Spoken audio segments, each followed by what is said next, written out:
Well, I'm overwhelmed by that introduction. Thank you. It's a tremendous pleasure to be back here in Sweden. I've been here many times and I hope to keep coming back here. I want to thank everybody for making it possible for me to be here. I'm going to read my presentation. There's too much in it to commit to memory. And I hope we'll have an opportunity for questions if there's time left over at the end, so I do welcome that as well. The theme of my presentation is understanding where we're going on the basis of our history and explaining why things are the way they are for my people. Again, looking at the roots of the situation. The past 2.5 decades have seen enormous changes confronting both the Romani people and those who study us and work with us. For so many Romanis, these changes have meant adapting once again to new and typically hostile surroundings, seeking security in employment, education, housing, and in health and legal care. For the non-Romani world, it has meant making room for newcomers who arrive with a complex baggage of stereotypes and a legacy of persecution. Since the collapse of communism 25 years ago, hundreds of thousands of Roma from Eastern Europe have left to come west in search of a better life. For Westerners, a colorful and largely inoffensive population that was very much restricted in the public mind to storybooks and film, suddenly became a real and evidently menacing presence. This has not just affected Western Europe. In countries overseas too, this has been the case. We need only to look at the hostile reception of Roma from the Czech Republic and from Hungary in Canada as an example. Reports issued by the EU's Agency for Fundamental Rights make it crystal clear. Racism against Roma is everywhere on the increase throughout Europe. Today, the Roma are just as poor and marginalized, just as unemployed, and as badly housed as they ever were. They are just as far from living the normal lives of citizens in their own countries as they were before the EU's expansion. And comparisons have been made with the atmosphere in Germany during the 1930s. During the past couple of years, at least 10 Roma have been murdered, and those are only the reported cases. An estimated 80% of the incidents of anti-Gypsyism go unreported. Evicted families left stranded in the road after their settlements have been demolished are especially vulnerable to acts of violence from hostile gangs. Beatings and rapes are commonplace. A decade after the fall of communism, the Council of Europe issued a blistering condemnation of Europe's treatment of the Roma Gypsy community, saying they are subject to racism, discrimination, and violence. The United Nations say they pose Europe's most serious human rights problem. An editorial in The Economist described Roma in Europe as being, quote, at the bottom of every socioeconomic indicator, the poorest, the most unemployed, the least educated, the shortest lived, the most welfare dependent, the most imprisoned, and the most segregated. An EU report called it, quote, one of the most important political, social, and humanitarian questions in today's Europe. We're over halfway through the decade of Roma inclusion, but clearly the results of efforts to bring change have still to be judged, and we're not doing too well so far. Those who went before us were equally unsuccessful. I was reading a report recently published 50 years ago in the journal Soviet Studies that described the situation of Roma in one particular Eastern Bloc country. It claimed that while the socialist system had created all of the prerequisites necessary to deal with the gypsy problem, those prerequisites were not working. The gypsy problem was described as the Roma's, quote, lack of responsiveness to Marxist deterministic formulae, blamed upon their having inherited pre-communist notions of capitalism. And, with one or two exceptions, the Roma were still, quote, beggars, thieves, violent, and a scourge in the countryside. We were to blame because we were deliberately being antisocial by clinging to our distinctive identity, since as a people, they said, we came from the same racial stock as the non-Romani population. That's significant. They made no genetic distinction there. This contradicts, incidentally, a Romanian foreign minister who stated publicly not too long ago, and echoing Hitler's belief, that criminality was a racial characteristic that set us apart from the rest of the world. We did not satisfy Stalin's definition of nationhood because we neither possessed common territory nor maintained a common culture and economic way of life. Marxist ideology gave Roma a social identity, not an ethnic one. 4 decades of communism were not able to solve the, quotes, gypsy problem. And the 2 decades that have passed since, 2.5 decades now, have not accomplished a great deal either. We've seen a number of positive changes, it's true. For example, the Czech government banned the Workers' Party in that country as xenophobic and a threat to democracy, mentioning specifically its attacks on Roma. But for each move forward, there are others that operate against us.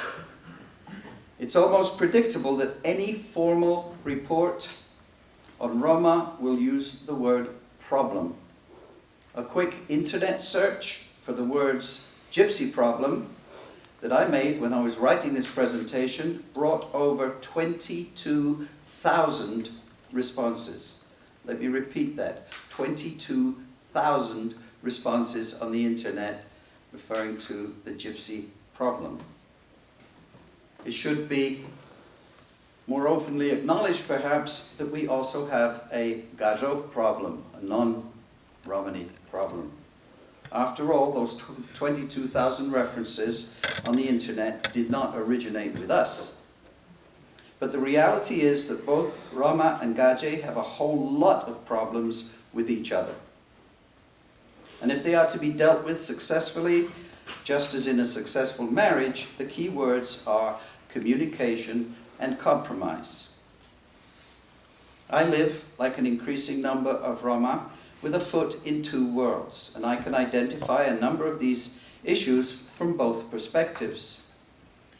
The non-Romani world sees us as the eternal outsiders, not wanting to fit in, yet wanting what they have, living by deception and theft and mendacity, taking everything while contributing nothing except perhaps entertainment, being local, being dirty, and leaving a mess behind besides. These are some of the gypsy problems the Gaje have with us. From our position, our overwhelming problem with non-Roma is racism. This directly underlies and supports the problems that it holds up, those of poverty, those in employment, schooling, healthcare, housing, and in human and civil rights. Poverty amongst some Romani populations is absolutely overwhelming. A World Bank report said, quote, Roma are the most prominent poverty risk group in many of the countries of Central and Eastern Europe. They are poorer than other groups, more likely to fall into poverty, and more likely to remain poor. In some cases, poverty rates for Roma are more than 10 times that of non-Roma. A recent survey found that nearly 80% of Roma in Romania and Bulgaria were living on less than $4.30 a day. Even in Hungary, one of the most prosperous accession countries, 40% of Roma live below the poverty line. And we heard earlier today that In Kosovo, people are living on $1 a day or less. George Orwell wrote that, quote, "The first effects of poverty is that it kills thought." So what to do? A large sign in Romani in my office reads, "Education is the passport to freedom." I firmly believe this, and I urge that we make education our highest priority in the discussions that follow here in Uppsala. I'll not elaborate upon the weightier issues that stem from racism. Their solution will follow in due course once proper educational programs have been designed and implemented. Just as issues of employment and housing exist because of racism, their solution will come about because of education. I'm not simply speaking of education for my people, but also education for the non-Romani populations. I made the point earlier today that it is the vagueness regarding Romani identity that has allowed it to be so casually manipulated by outsiders. And this brings me to the main thrust of my talk this morning. Individuals, such as the head of the musical group Gypsy Bordello, and incidentally that word is in Romani would be Kurviangokër, Bardako. These are not acceptable concepts in Romani culture. Nevertheless, the group is the Gypsy Whorehouse, which conflicts with our own norms of propriety. Actually, the spokesman for us is a Jewish Ukrainian, not a Romani man. And he presents himself as a Romani man, and speaking for us, repeats in interviews that we are such a free-spirited people, living just for the day, that we cannot distinguish between yesterday and tomorrow in our language. This is false information, picked up from reading books about us, written by people who don't know us, but it perpetuates a false and trivial Romani history and identity. If we as a people are not taken seriously, then our problems can never possibly be taken seriously.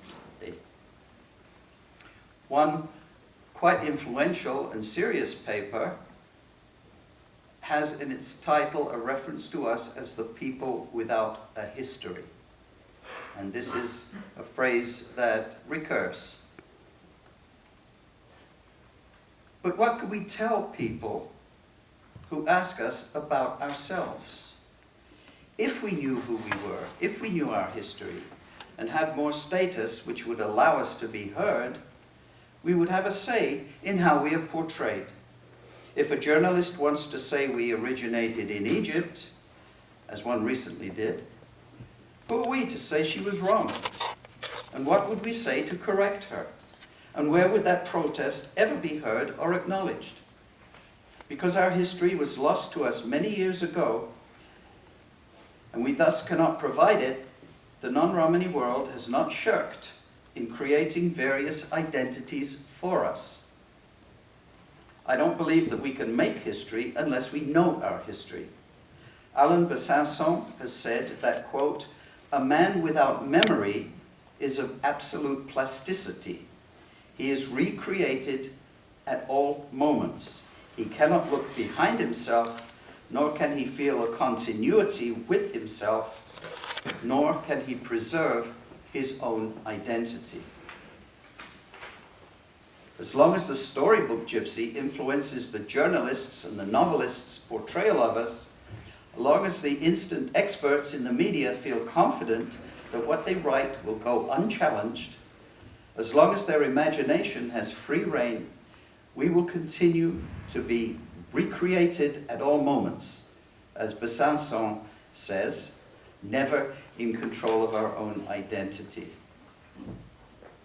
Without education, we cannot be articulate. We will continue to lack a loud enough voice. We complain, but we are not heard. 5 members of the Roma Civic Alliance attending a conference on Roma in Bucharest some years ago were made to leave when they criticize the government's inaction, when we speak too loudly about our part in the Holocaust. We are sometimes shut down. Our voices are stifled. Without education, we cannot tell people who we are and where we come from and how we have had the strength and determination to survive centuries of persecution, slavery, and genocide and still be here. When we have our own educators, lawyers, and doctors, we will no longer need to rely on the outside world and go to the gage with our hands out. As long as we continue to do that, we will never be respected. We don't especially want the non-Romani world to love us, but we want the non-Romani world to respect us. Educational curricula for Roma must be carefully planned. Will they promote integration or assimilation? The older generations must be comfortable in the knowledge that it is not turning their children into gage, which is a great fear among the Romanis in the United States. In turn, education about the Romani people for state schools must present our history and culture in a uniform way. I've already mentioned the media. While they could be a powerful ally, they are overwhelmingly just the opposite. A quarter century ago, Kennedy Janos wrote, quote, "The mass media, in a veiled, and often less veiled form, goad opinion in an anti-gypsy direction." Newspapers disseminate opinion on a regular basis as well as news. Newspapers make people's minds up for them. Newspapers create attitudes. When the biggest daily paper in Romania, Evenimentul Zilei, wrote that, quote, "Gypsies are believed to be genetically inclined to become criminals," it was repeating Hitler's rationale for the extermination of my people in the Third Reich. When another Romanian daily, the Cronica Romana, advised customers not to do business with any salesman because the color of his skin is an indication of his being untrustworthy, the message is clear. And this is not an attitude restricted only to Central and Eastern Europe. From England, headlines such as, quote, "Gypsies, you can't come in the Sunday Express, or in the Sun, "How long before we kick the whole lot out?" For example, these fuel public hostility and a marked jump in anti-Romani public opinion. I was stunned to learn that the Foreign Press Association presented the BBC production Gypsy Child Thieves with its media award for the best television story of the year. The irresponsible move on the part of the BBC aside, in showing this for the second time, despite outrage from Romani organizations following its first broadcast, the Foreign Press Association's claim that its purpose is to, quote, "continually strive to enhance communication and understanding between the rich diversity of cultures of this world and the global community." This is a travesty. No understanding of the situation of those children came from that documentary, and in no way did it present our, quotes, "rich culture." Instead, it helped hammer down even more firmly the growing Romophobia in Britain, the country where I was born, ensuring further hateful newspaper headlines. The documentary has just been shown in Italy, in this country too, and complaints have been filed with the Belgian Centre for Equality and with the Media Supervisory Authority for Audiovisual Media in Belgium. We're hearing now about the abduction of the blonde-haired, blue-eyed little girl in Greece, the press making much of the squalor, their word, she was found in, living in the Romani settlement, and having a field day with the literary stereotype that gypsies steal children. But no such concern has ever been shown in the same media for the same squalor the Romani children themselves are forced to live in their whole lives. While there was a cursory reference in one BBC documentary to the shameful conditions experienced by Roma in today's Europe, no attempt at analysis was made to explain why such a situation has come to exist, no explanation of the profound psychological legacy Romanian Roma have inherited from 550 years of slavery. Indeed, no mention of that slavery at all, when it was the former slave owners who received compensation from the government for their loss. While no programs were created to help integrate the uneducated and penniless Romani ex-slaves into free society.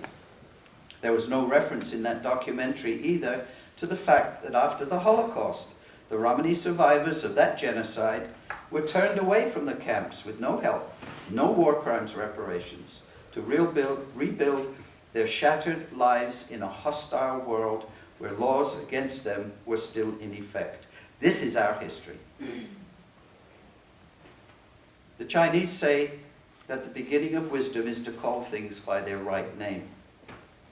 If we treat gypsies as one people, one community, we are simplifying a complex situation and ignoring the great differences that distinguish the many and various Romani populations. A few years ago, Newsweek International ran a story entitled, quote, "All over the world, people are embracing the culture of the Roma people." But of course we have no single culture, and the cultures we do have are certainly not embraced by peoples all over the world. But it makes good copy. Finnish Kaale and Spanish Kale have more differences than similarities. Romani Chals differ very considerably from the Căldăraș, and so on.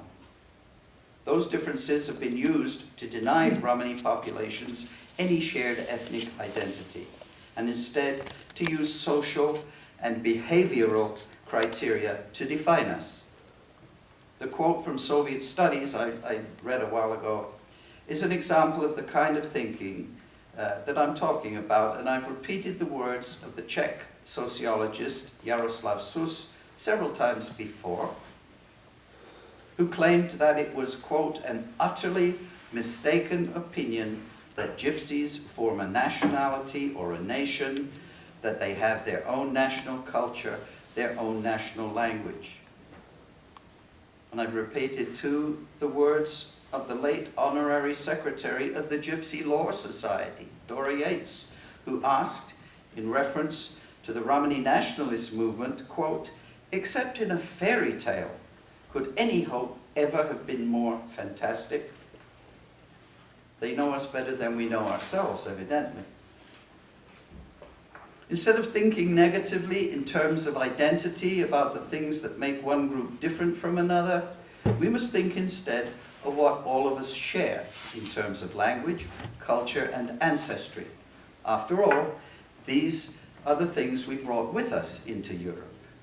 The characteristics that divide us now have all been acquired from the non-Romani world.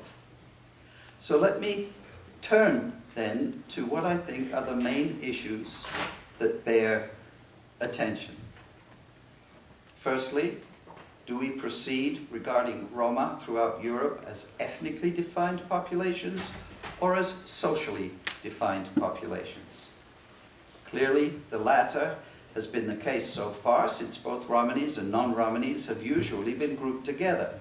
For example, in the various Roma and Gypsy travel organizations and festivals. Certainly, common cause is every reason for different groups to work together, and that should continue to be the case.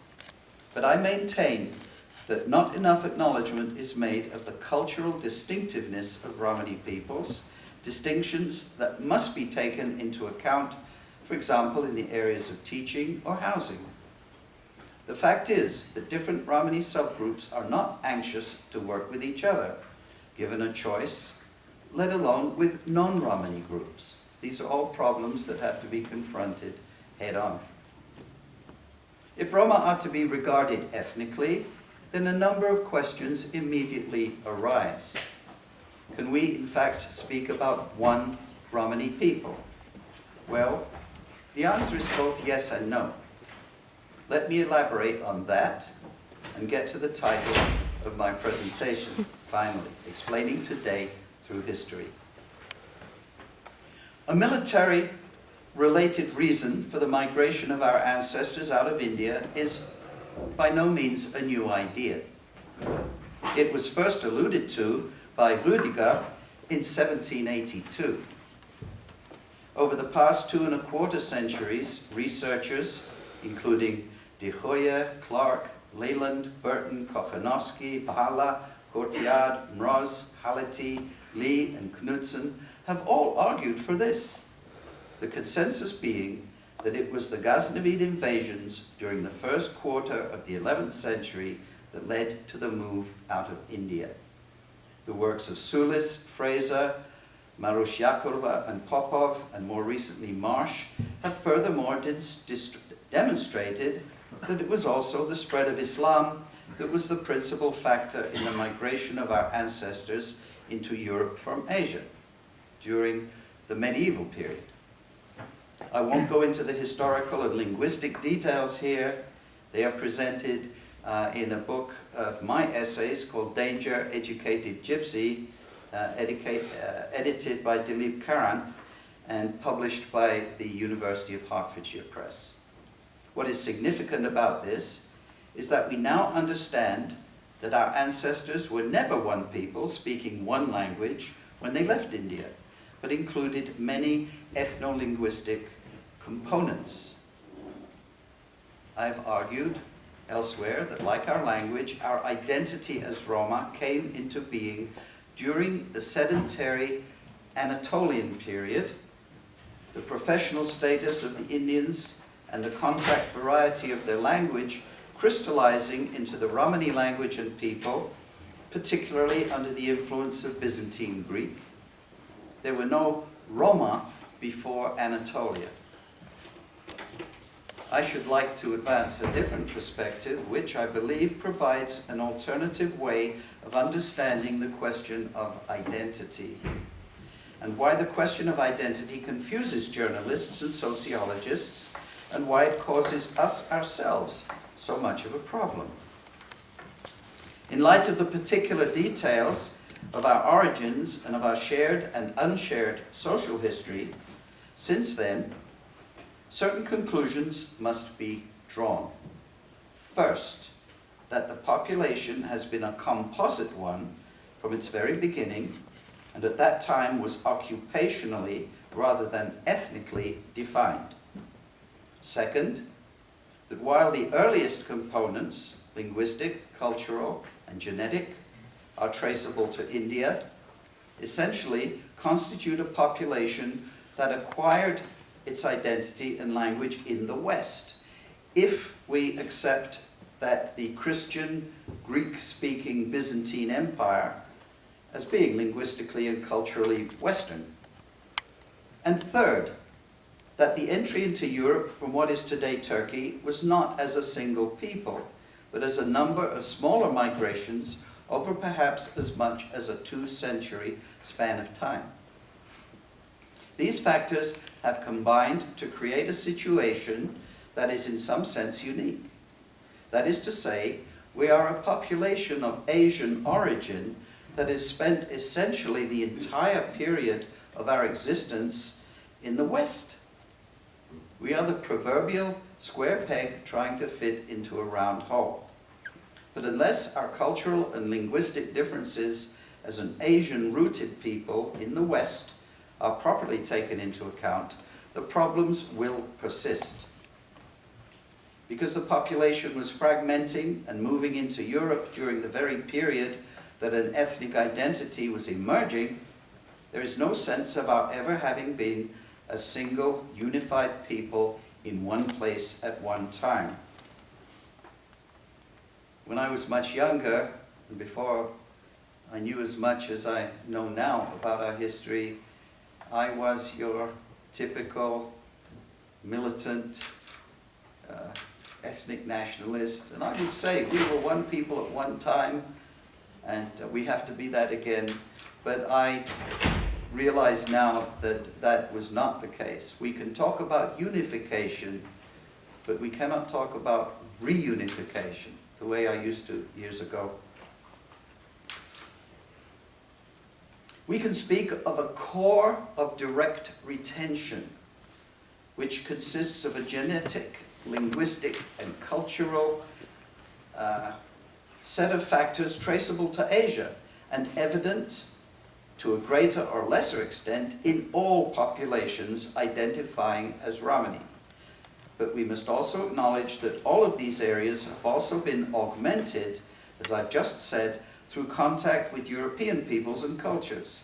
And it is the latter accretions that account for the sometimes extreme differences from group to group. For some, core Romani culture has been diluted practically out of existence, sometimes by deliberate government policy, as in 18th century Hungary or Spain. Yet such populations are nevertheless regarded as gypsies by the larger society on the basis of appearance, dress, name, occupation, and neighborhood, and are treated accordingly. But they have no traditional ethnic community into which they can find refuge. At the other extreme are Romani populations in substantial numbers, such as the Vlach or Sinti, who vigorously maintain the language and the culture, and who are restrained from functioning in the European mainstream because of them. As a result of this, no single educational package will do for every group. We will need group-specific, within the larger framework of country-specific frameworks, programs. While these will provide knowledge of a common origin and early history and explain our differences, they are not likely to serve to coalesce all groups into one. What relationship they will ultimately recognize remains to be seen. But ideally, some sort of commonality should be achieved. There is strength in numbers. My second point that I'd like to have discussed addresses the psychological damage that persecution has brought with it. Not just the fear Roma live with daily in too many places, fear that affects both mental and physical health, but the deeper psychological damage that history has wrought.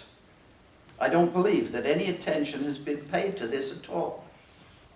In 1988, in Austria, on the anniversary of the Anschluss, Romani survivors told a London Times reporter that they were still haunted by fears of recurrent Nazi persecution. And certainly since then we've seen a sharp increase in neo-Nazi attacks and murders. Apocryphally, there are stories of isolated Romani families in far Eastern Europe who believe that the Nazis are still in power. Neither has formal or remedial acknowledgement been paid to another heavier legacy, a perspective on life inherited from the hundreds of years of slavery. For more than 5 centuries, practically for their entire European existence, Vlach Roma had no decision-making powers. This has created a worldview which sees the situation of Roma as having been created by non-Roma who, having caused the problems arising from it, must therefore be responsible for solving those problems. Having no internal autonomy or problem-solving power, the slaves had to go to the Gage for intervention or else get by on their wits.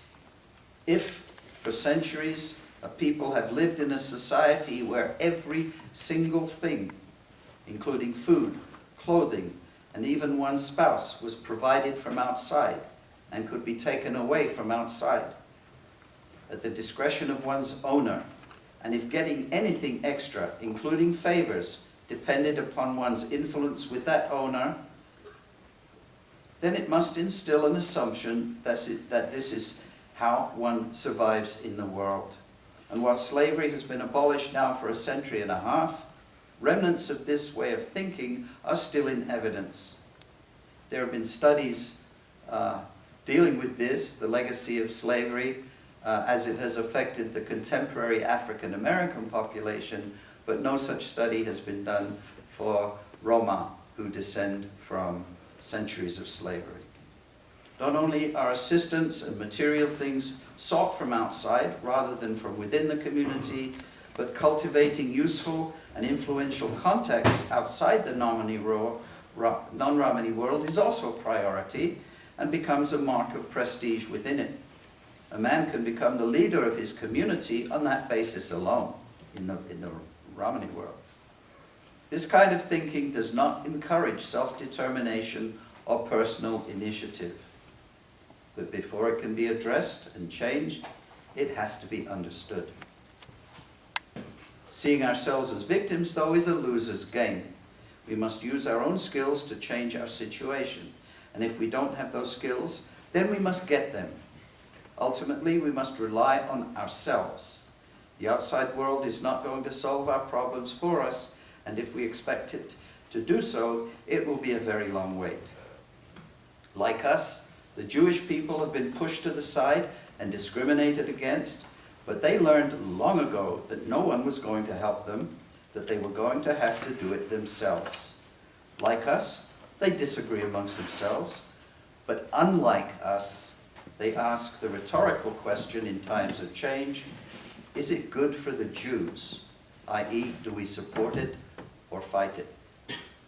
We should be asking the same thing, is it good for the Roma, the Romani people as a whole?